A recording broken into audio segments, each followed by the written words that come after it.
Give yourselves a round of applause for being here, for showing up for the river, for salmon, for our treaty rights.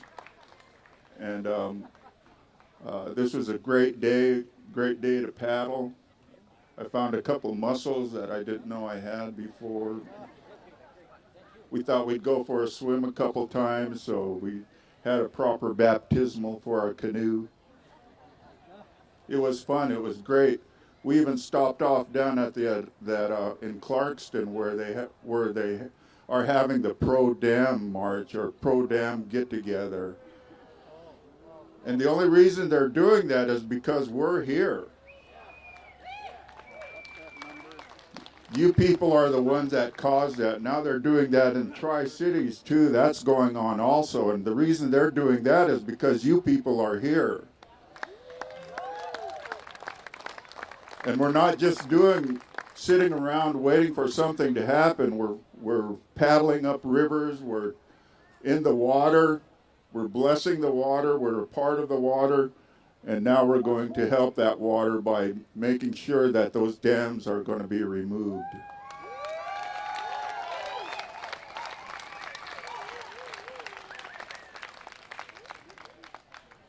Again, my name is Elliot Moffat. I'm the president for Nimiipuu Protecting the Environment. It's my great honor to introduce Winona LaDuke. She's from the White Earth Chippewa tribe, Anishinaabe, from Minnesota. She has a long history of bio. My truck is down at the other place with my notes, so I can't do an adequate job of her experiences. She's a graduate of Harvard and Antioch, and they're fighting their own pipeline battles over in Minnesota too, and I hope she'll talk to us, because we got to do something about our energy too. We need to develop some sustainable energy policies. We can't rely on, there's no such thing as clean hydropower. There's no such thing as that. You have to disabuse yourself of that right now if that's what you think, that hydropower is clean, because we see it right out here. When we were paddling down, that the current stopped right at Lewiston, because that's how far the slack water comes back. And then the current stopped right there, and we had to paddle out from the rest of the paddle coming down. And so that's one of the things about this reservoir here. It's slow, there's hardly any current in it, and the fish need that current. They need that running water, they need that clean water, and so do we. We all need that clean water. We want to know that we can drink our water, that we can swim in it without getting diseases or anything like that, or heavy chemicals or anything of that nature. So without any further ado, I'd like to introduce Winona LaDuke.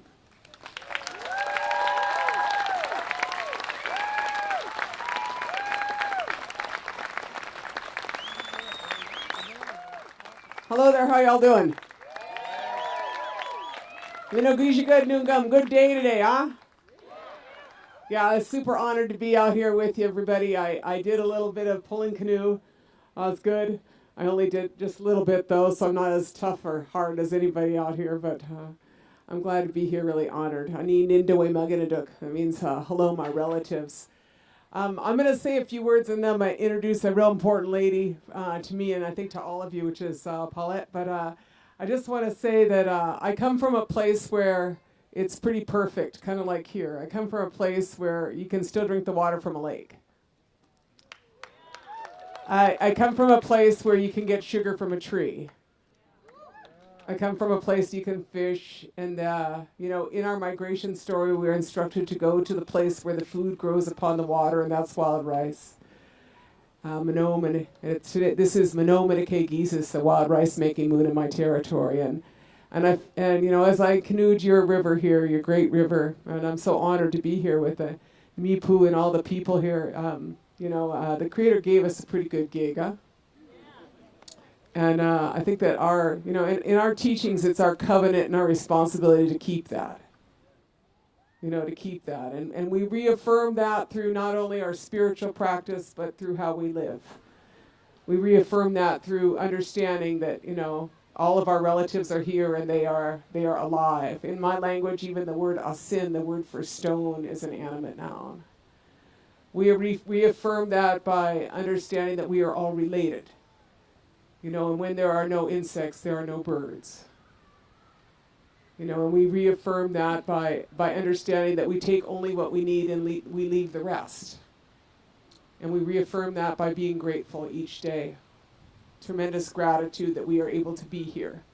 The ones that have the spiritual opportunity to take down dams. The ones that have the spiritual opportunity to stop them from genetically engineering the world's food supply. The ones that have the spiritual opportunity to transition to the next economy.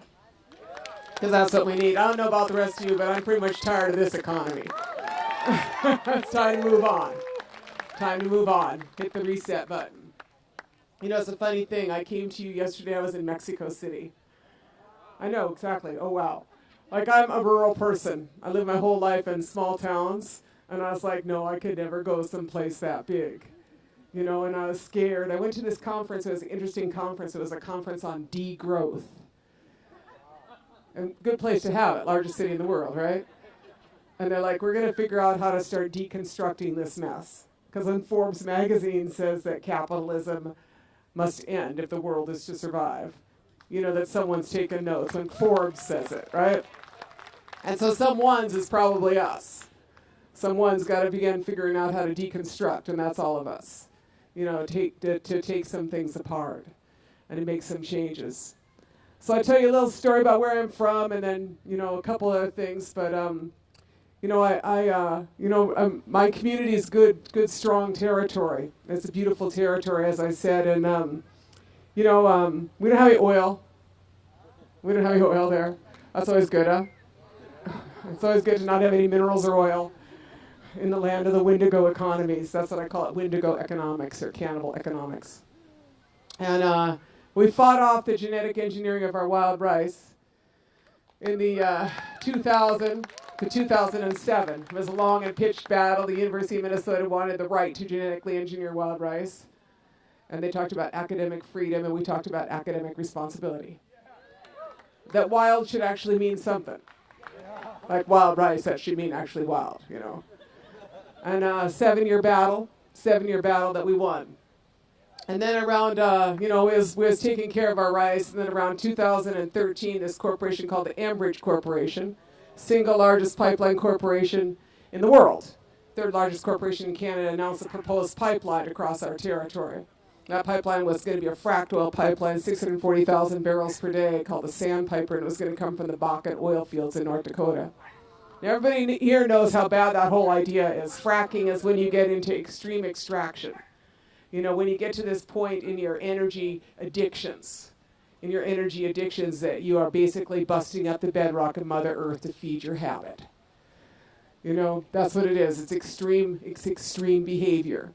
When you're busting up the bedrock, or maybe you're just turning sand into oil from the tar sands, or maybe you're trying to dig 20,000 or drill 20,000 feet under the ocean and hope that's going to work out for you. And y'all know it ain't going to work out, right? That's when you kind of come to the end of your habit. And it's interesting because politicians in Minnesota, as we oppose these pipelines, they often ask me, what do you want? You want a train or you want a pipeline? Because the oil's going to come. And I say, how do you want your heroin delivered? You want it delivered by train or you want it delivered by pipeline? And that's what we got to talk about. I'm saying maybe it's time to not have any more heroin. Maybe it's time to quit that stuff, right? So they announced this pipeline. I don't really know much about pipelines. I'm actually not opposed to pipelines. I like water and sewer. I think they're fabulous. Right? Water and sewer are great. I think we need actually infrastructure that doesn't have a D in it. The United States has a D in infrastructure.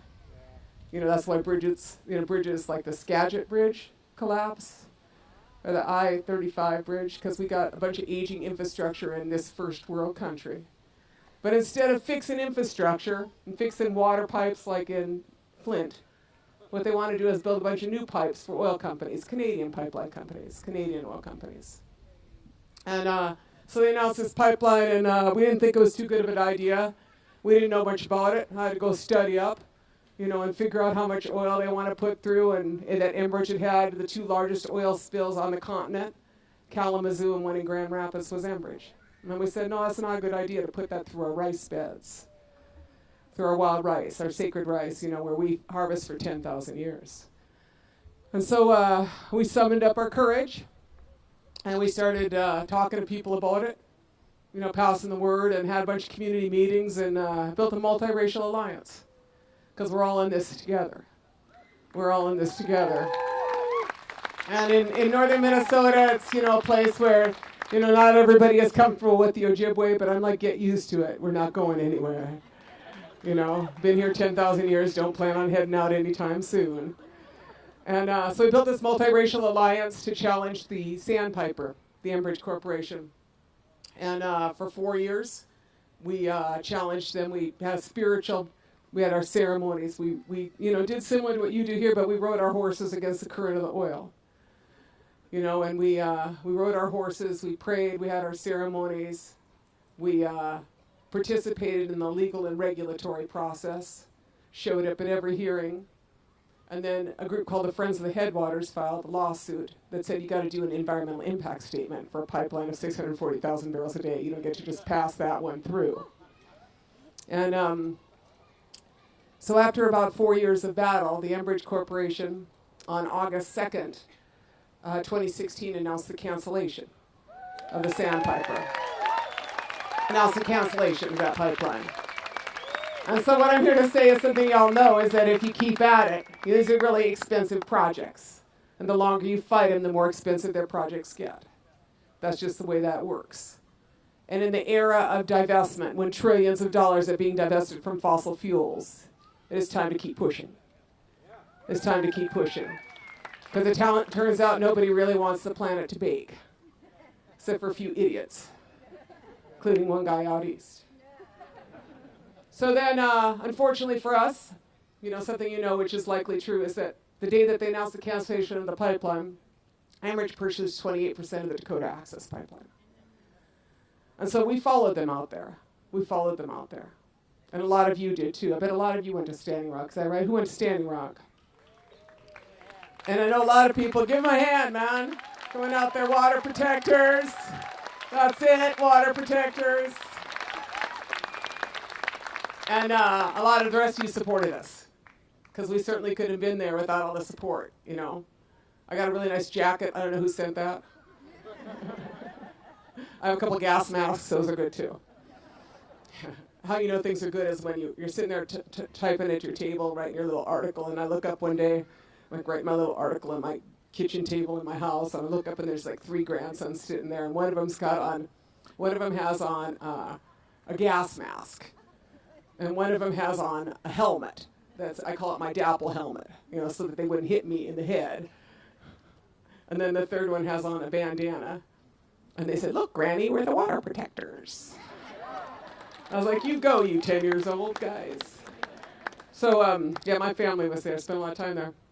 But, we all know that, I'd really like the system to work, wouldn't you? Wouldn't that be great? I feel like they shoved it down my throat for 200 years. Told me this is democracy, Native people, you don't know what you're doing, but we got this for you, right? Got that trust responsibility, we take care of things, we got this. And so I'd really like it to work, but it didn't work at Standing Rock, because Trump got elected. But there was this moment for all of us. I see my friend Ben here, and we took a lot of hits on that. A lot of us came out of that with a lot of injuries, And at the same time, I think we found something. I feel it was like our Selma moment. When we found ourselves. And in that finding ourselves, we said, this is who we are. We are water protectors. We are alive. We are here because we know that water is life. That water is life. And we are not afraid of you. We are not afraid of you, Wendigo. We are not afraid of you and all your bad ideas. So we're going to stand here. And so I'm really proud. I'm proud to be a veteran from Standing Rock. And I'm proud to be a veteran of, some of these battles. But, what I want to say is I went home and the Enbridge Corporation announced its 7th pipeline, which is called Line 3. And so that is what I face now. And we have faced them for the last 2 years in the regulatory process.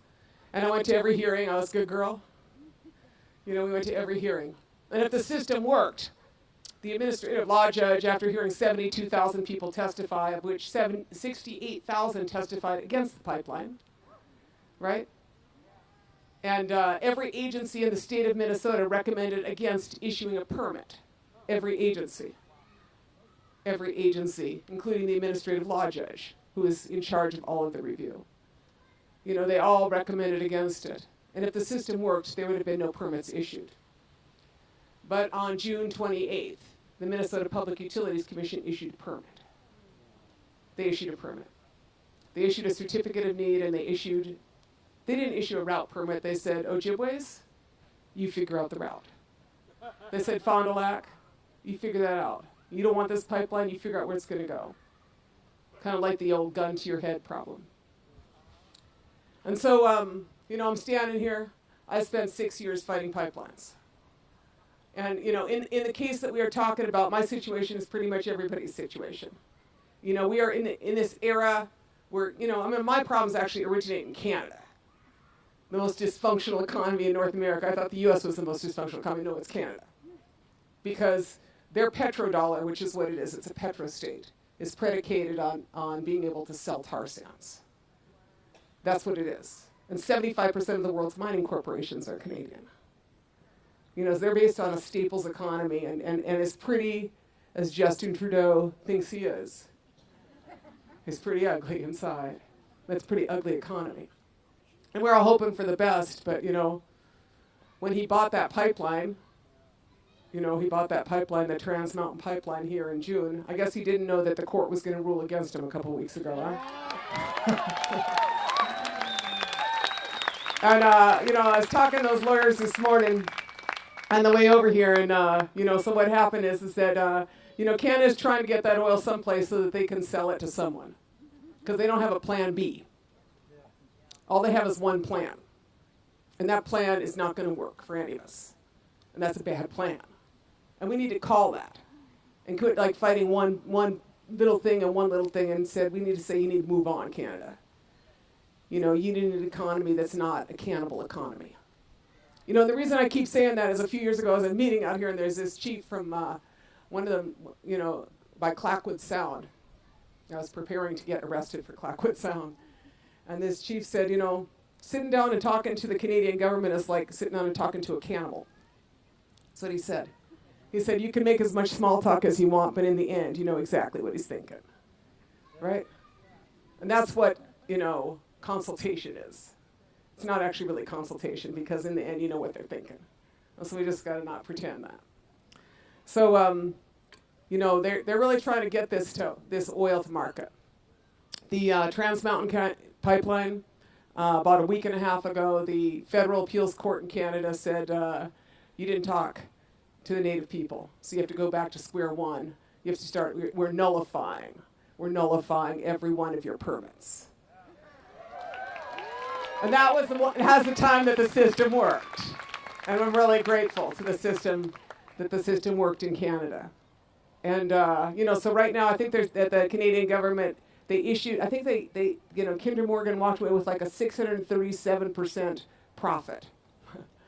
And the Canadian government and the taxpayers are on the hook right now for $4.9 billion. That's going to be the most expensive pipeline that Canada never built. That's what that's going to be, right? And in our case, I'm looking at Enbridge. And, what we've said to Enbridge is that you're not going to do that here. They have 6 pipelines that cross our territory already, because we are a fifth of the world's water. And we're the furthest inland port, and it's called Superior. And so that's what this is about, the mainline system. And in a place where, in a world where most people can no longer drink their water, we're going to protect that water, because that is our territory. That is our territory. And so we are working, we filed appeals. We filed appeals in the system. There's 4 tribes that filed the appeals and 2 organizations, including Honor the Earth. We're preparing the next set of legal proceedings, and I'm trying to have, what I'm looking at is a bunch of Jedi lawyers who are trying to create this fog of confusion in the legal system so that Enbridge is paralyzed. That's like my description for their legal strategy. It's like a legal fog, it sounds like to me. Maybe it's just a fog when they describe it to me. But, so we have created this fog, but on the ground, the water protectors are there. And so, our tribes are opposed to this, and we're preparing. About 2 weeks ago, I got myself cited. It wasn't actually an arrest. There was like me and 28 church people. Well, no, there was like 5 Native women and 28 people in total, but most of them were like church people.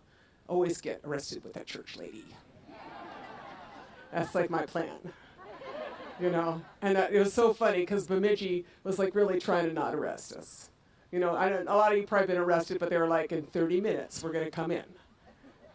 And then they were like, 15 minutes, we're coming in. And then when it gets to time, they said, okay, in 10 minutes, we'd really like you to leave. And they kept saying that. And they were like super reluctant. But, we got ourselves cited for being disorderly and such. And I look really happy if you look at the photos. I'm like this because I actually wanted to get home for dinner. I was like waiting for them to arrest me any time. But, the reason I say that is a lot of those people didn't want to get arrested. And I said, you need to get arrested. Because the thing is that in 4 months, if that pipeline goes ahead, there's going to be a lot of young people that look like you guys. And they're going to be more than arrested. They're going to get hurt. And so if us older people cannot stand up and say, don't do that, how can we expect the next round to be there? We got to be there with them. So I don't know what's going to happen in Minnesota, but what I know is that we hold Enbridge responsible for 28% of the injuries and 28% of the 840 arrests. 28% of the bullets, 20% of the tanks, 20% of the water cannons. We hold them responsible for that. And when they came into Minnesota, I said, what you going to do? You going to shoot me for a Canadian pipeline company? Is that what you're going to do? And when they issued that permit, the Minnesota Public Utilities Commission said to Enbridge, will you pay for the police? And so what I'm trying to point out is you have a crisis of civil society when a Canadian multinational finances your police force to brutalize the citizens of Minnesota to put in a pipeline that nobody wants. And I'm saying that crisis of civil society, we see it all around us. We see it all around us. Yeah.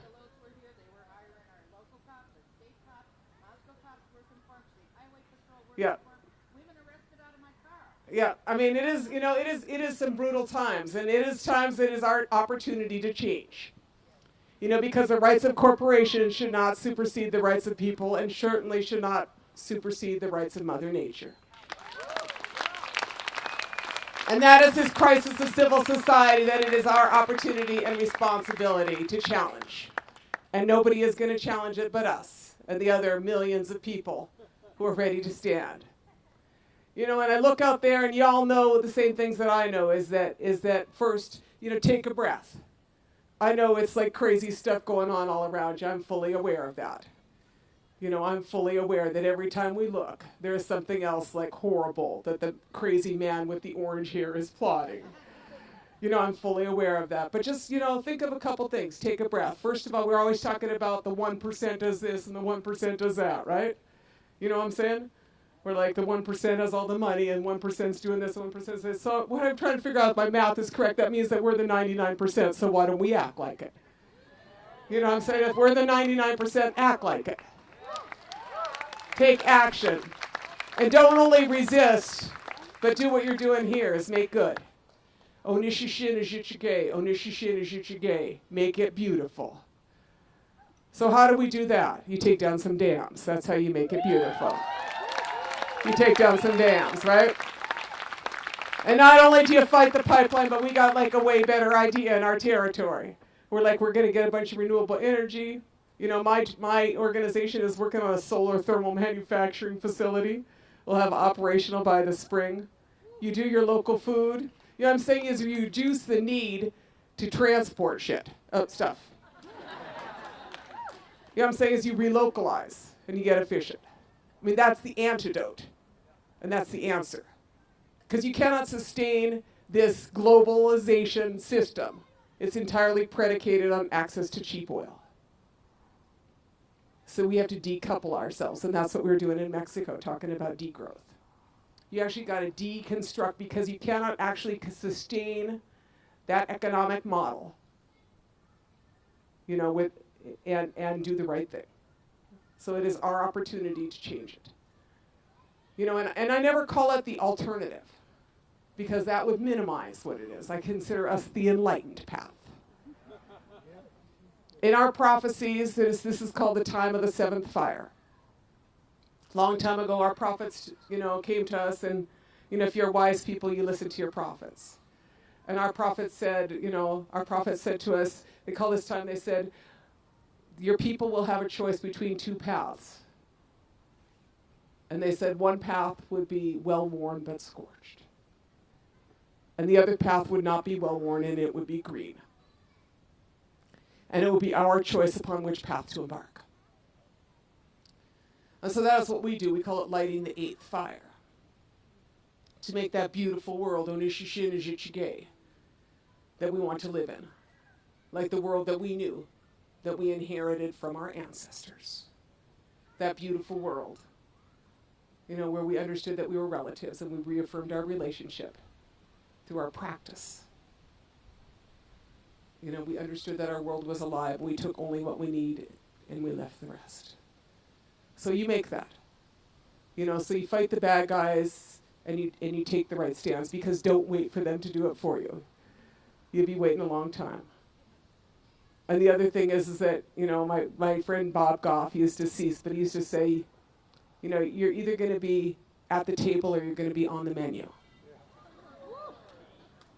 So I'm going for at the table. In fact, I'm setting the table. You know what I'm saying? That's what the next economy is we make that.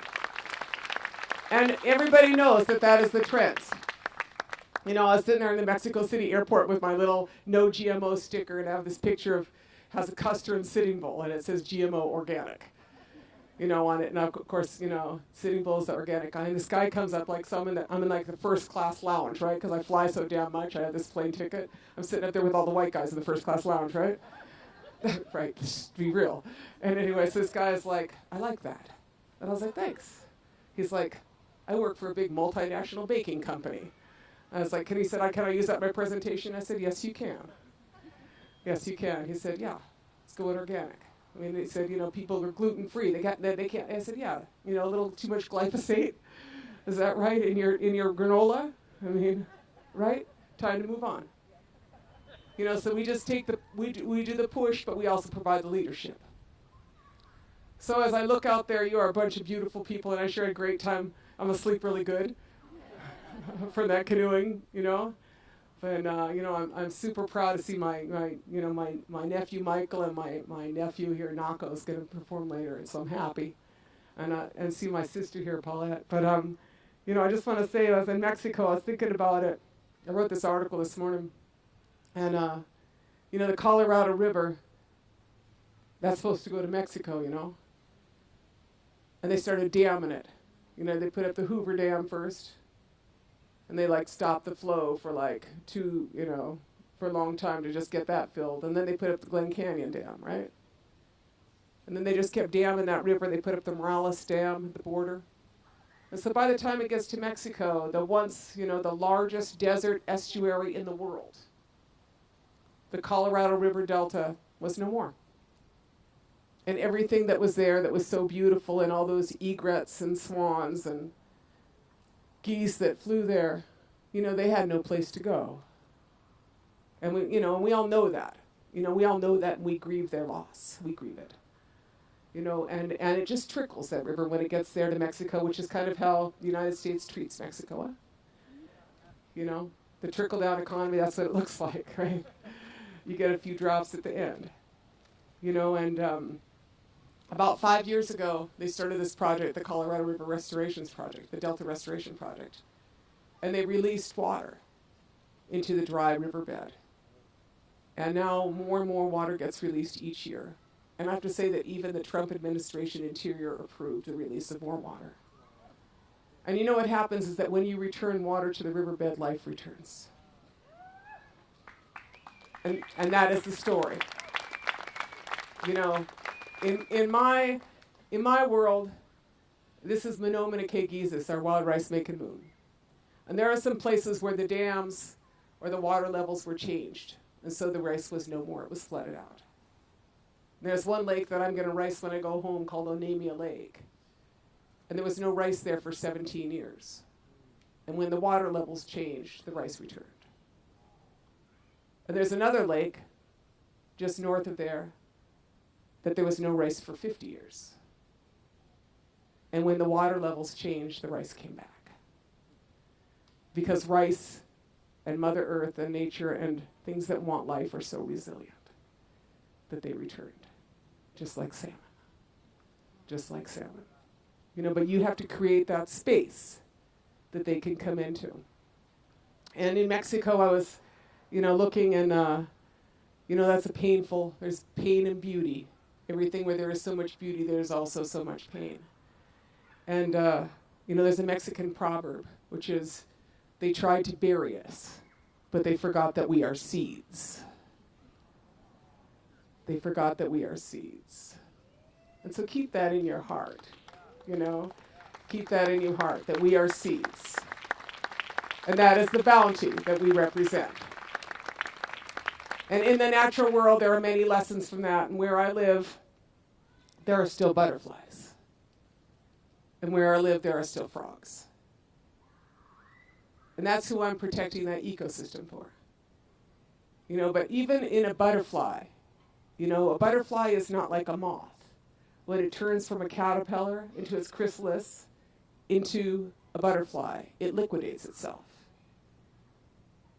It just entirely transforms. It turns into this liquid. And these cells appear, and those cells are called imago cells. And the imago cells begin to change that butterfly or that caterpillar. And when they begin, first they are all killed off.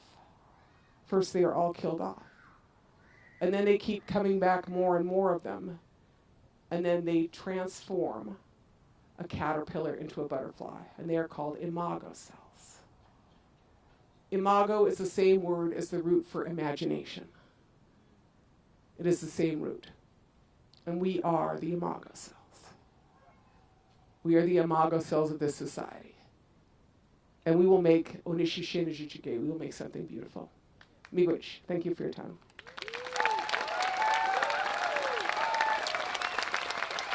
I'm so happy to be here, and I'm going to introduce my sister now.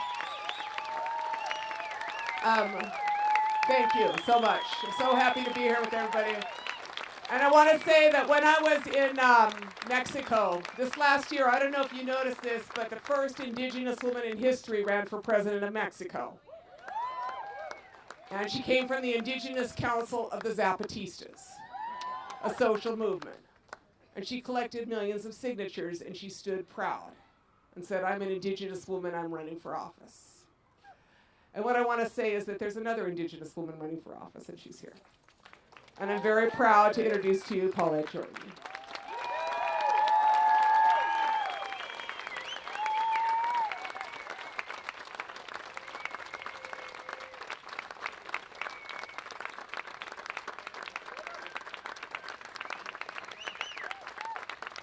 Let's give it up for Winona LaDuke. Our sister, our auntie, our mother, she's a relative. Always looking out for Mother Earth since day one. And that is why I call her sister. So I'm happy and very proud to be here. We actually all stand on the land that my grandparents came from. I stand from Chief Kamaikan of the Palouse, which is why this is such a beloved area for me.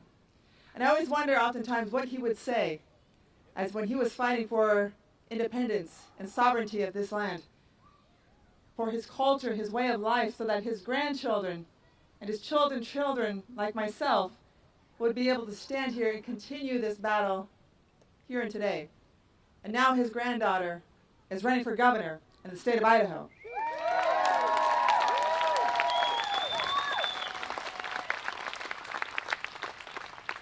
There's a whole lot we can say, but one ultimately is a simple form of gratitude.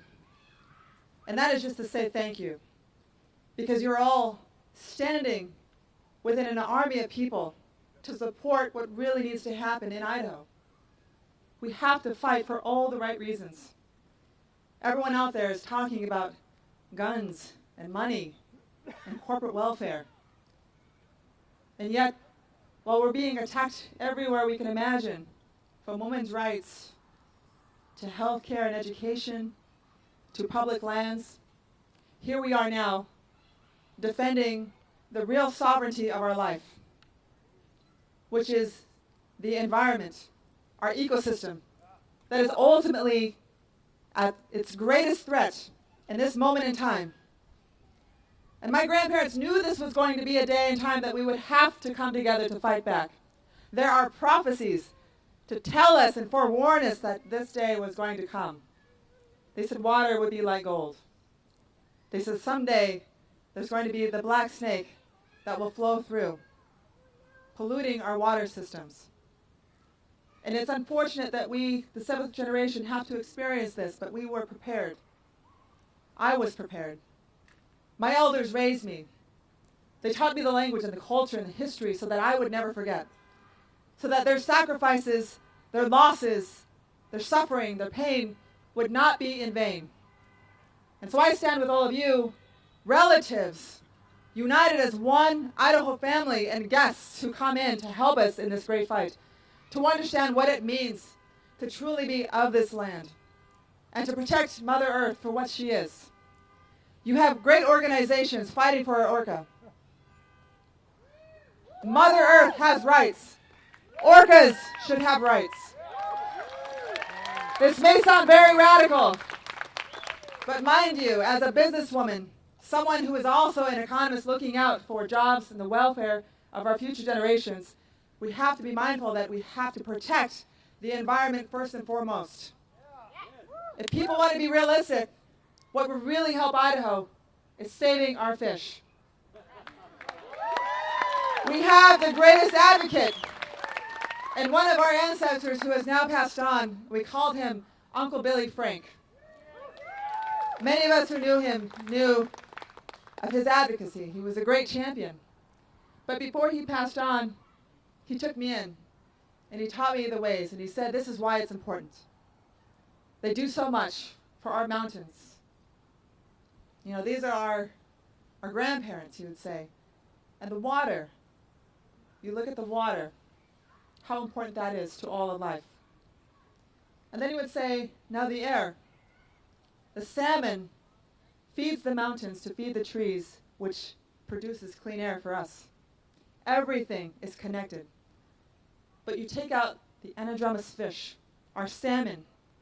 You take that out of the equation of our health and welfare. Then you imbalance the structure and you make sure that you defend it, because if you don't, you are taking away our children's future. Now, as a mother of two sons, I stand here on their behalf because, like my grandfathers, Chief Moses and Chief Kamaikan, who fought for this land, they fought for good reason. They were selfless people, compassionate leaders who knew better. They knew that they had to take on this mantle to fight for the people and the greater good for a reason. And even as a businesswoman today, I act out of selflessness to ensure that my future generations, all of our children, are able to prosper in the same way that they did.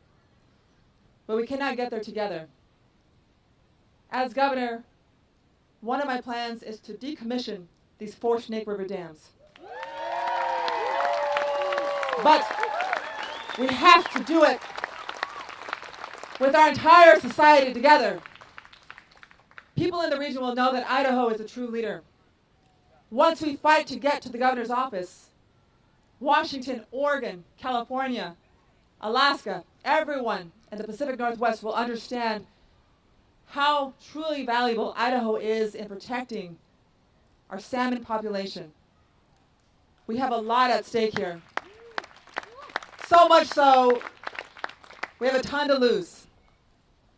But if we continue to just sit idle and stay silent, nothing changes. Every time I hear one person say that my vote doesn't matter, it breaks my heart. Because if people say this does not impact me, how does this impact my children? How will this impact improve my life if I vote for you, I will have to remind them that as a true champion and advocate of the people, raised by elders for the people, then they will truly see. But I don't want to get to November 6th and half of our population sits out again. Because Idaho loses every election cycle, every time people are thrown off by these empty lies, empty promises by the Republican Party in this state. Now, mind you, I don't care about the party system. I'm not Democrat. I'm not Republican. I am Idahoan. I am Indigenous. I am from here of the land. The bones of my ancestors are here of this land. So my heart and my roots, the blood of my people is here. And I'm thankful and honored to have this privilege to stand before all of you just to say as much. Because what I ask of everyone here is, even if you're not from Idaho, if you're from Washington, you're from California, you're from Virginia, Oregon, it does not matter. You can help us here in Idaho, because this is ground zero.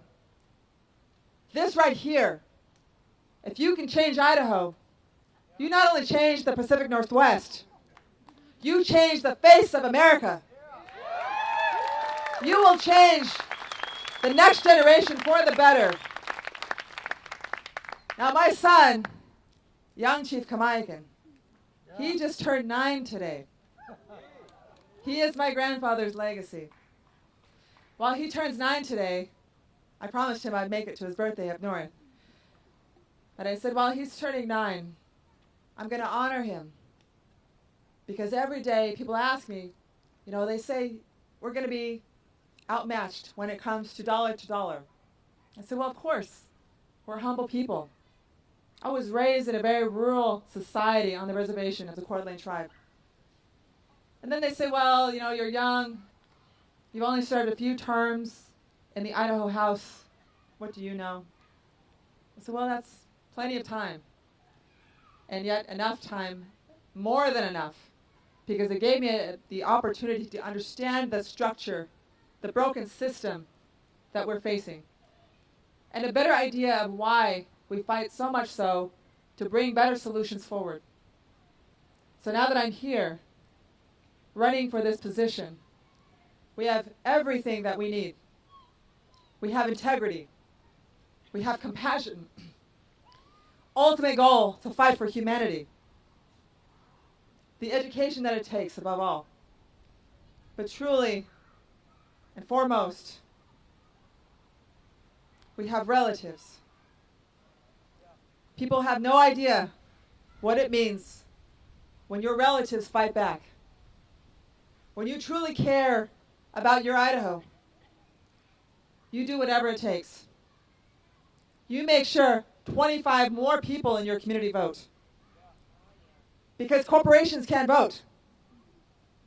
People do. And we cannot be bought. Our people cannot be bought. And our children's future cannot be mortgaged.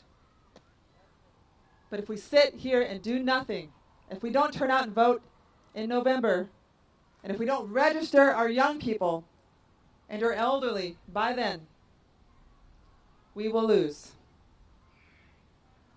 But I'm standing here before all of you today, taking time away from my son's very birthday, the greatest moment to celebrate in my life, because it is imperative that all of you know that the greatest challenge we have before us is just simply knowing that we can win. We can be governor. We can remove the dams. We can restore our ecosystem. We can save the region. We can, in fact, provide a better way for all of America and the world who are waiting for true leadership like ours. So help us out. Make sure you register your folks. Share these messages. Everything on Twitter, Facebook, social media. We have to start talking. We have to ensure that we activate and get out into the communities. Knock on doors. Make those phone calls. So I am not standing before you as a politician. I'm standing before you in the same way that the legacy that I stem from, which is a long line of chiefs, have stood on this land before me, which is out of faith, and with the same sense of compassion to fight for all of humanity. We can do it. But I need your help. So help me fight. I implore every one of you to reach out to my campaign, JordonForGovernor.com. Go to our headquarters. Remind your young people that this is their future. Help us fight back. So thank you all for this opportunity. Continue to fight for our land, our independence, our autonomy, our future generations, our children who need you most. Thank you, everyone, so much for this time. The 4th year, I will be back in the 5th, and hopefully as governor. Thank you.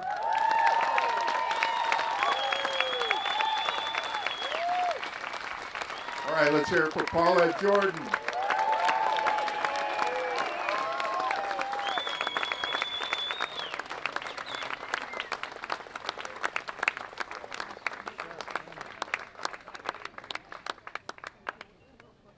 We want to thank the organizers, and I wanted to give them a shirt if they would come up. Our organizers go through a lot to coordinate these sorts of events, so we're thankful and appreciative for everything that they do. I'm going to have to dart off to catch up to my sons. We're back on the campaign trail first thing in the morning. Thank you all for helping us out. God bless. Thank you, Paulette Jordon, candidate for governor. You got my vote. Let's make sure we're all registered, right? Everyone's registered? Good, good. Get people registered, take people to the polls. We need rides to the polls. That's one thing that we have to do. Show up at the polls. Yeah, I just want to say a few words, and glad you all could make it. And I was singing a song. Yeah, there's one song I would like everybody to sing when it comes to November. And it's by Bob Marley. Stand up for your rights. Vote. Because like I heard before, nothing can change without voting. You know, that's true. But we're people. That's true. But it doesn't work if you don't vote. So stand up. Stand up for your rights. Your children's rights. Future generations' rights, who right now are not here on this earth, but again, we can speak for our future generations. Because one day they will read history of what we have done today. What have you done for me and my generations? Did you stand up for our rights? If you don't stand up, then it just tells the corporations that everything's okay. But it's not, as we all know. Oh, I'm rubbing my hands here because I'm not going to the casino. No, I'm not. But I just feel great. I feel the spirituality all among us, because we're all here for a reason. Well, our reason is to better our environment, save our environment. So that's what we're here for. And again, thank you, and I really thank everybody who has been involved. Because if we don't get involved, let things go by, nothing happens. So I'm just grateful for each and one of you. And I hope if you leave today or tomorrow that you have a safe journey to your homes, to your loved ones, and spread the word. Spreading the word. 10 people. Make it your desire to let either 10 people know, and that'll multiply and multiply and multiply. You know, when I talk to kids, I'll make an analogy of myself of being a salmon who goes out from a smoke from our tributaries, makes a long journey to the ocean. But when he comes back, He's beaten up, but he comes back for a strong purpose. He'll fight all the way, jumping the rivers, going through tributaries, going through dams, just to come home to spawn for the next generation. And I always tell children, what are you going to do after school? And someone would remind, just shake their shoulders, I don't know. I said, you should go out in the ocean. You don't want to stick around home all your life and just be a resident jack. They don't get very big. They don't go nowhere. You know. And they're the ones that spawn for the next generation. But if you go out, be part of that ocean for a while, then come back, maybe you can spawn all the knowledge, all the learning that you have done to the next generation. And keep our species alive and strong, you know. Listen to a song called by Bob Marley, Stand Up for Your Rights. That's a pretty good song. Thank you.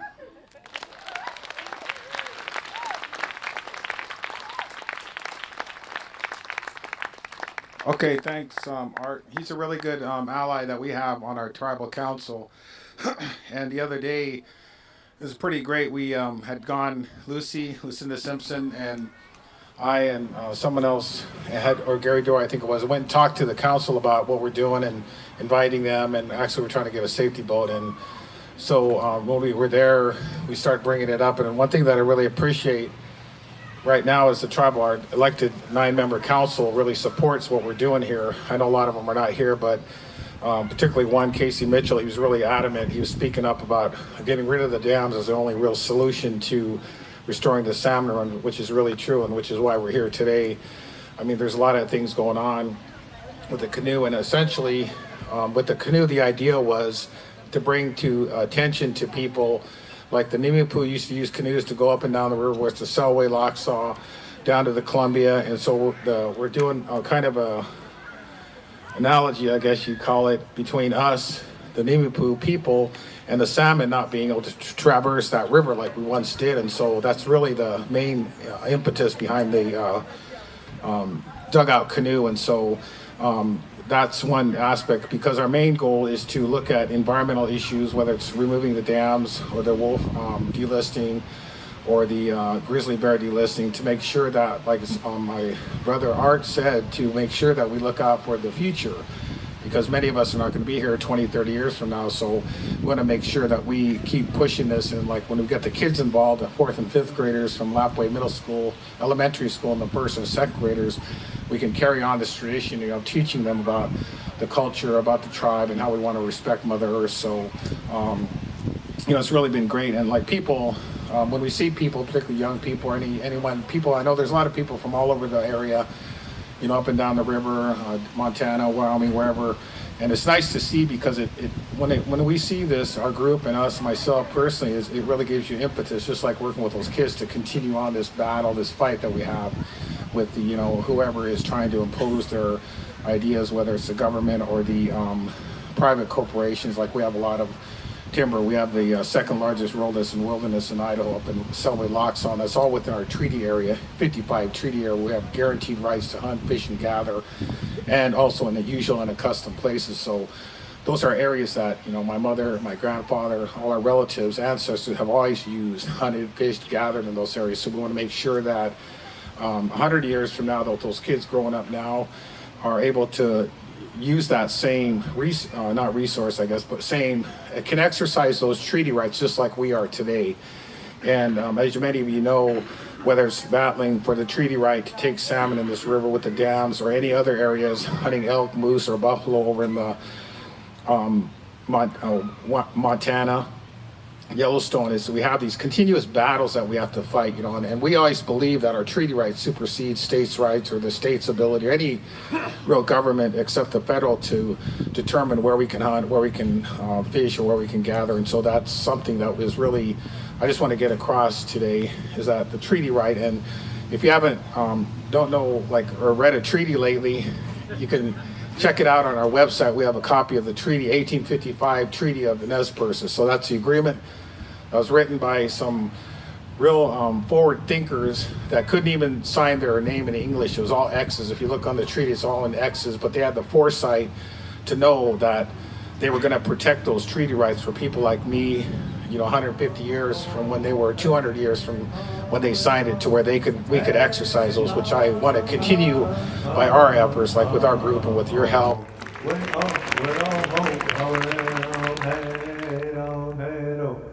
Hey ho, hey ho, it oh, hey oh, hey ho, it oh, hey oh, hey ho, it oh, hey oh, hey oh, oh well, hey oh, hey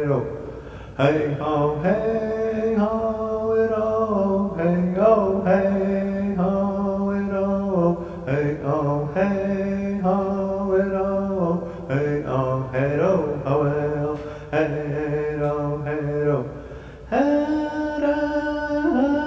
ho, hey ho, it oh, hey ha ha ha ha ho, way oh, way oh, oh well, hey do, hey do, hey ho, hey ho, it oh, hey oh, hey ho, it oh, hey oh, hey ho, it oh.